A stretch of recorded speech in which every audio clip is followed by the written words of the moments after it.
แต่ตามข้าเปิดសាច់សหมดไทยตายมาได้ស្រីថ្លៃហើយខ្មៅទីតូចឆ្នាំថ្មីខ្មៅពេញក្រមុំរូបល្អសែនសមគ្មានស្រីណាដូចខ្មៅជាស្រីខ្មែរគ្រប់លក្ខសមស្លូត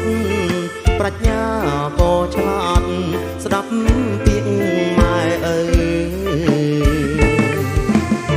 ថ្ងៃនឹងបុណ្យចូលឆ្នាំថ្មី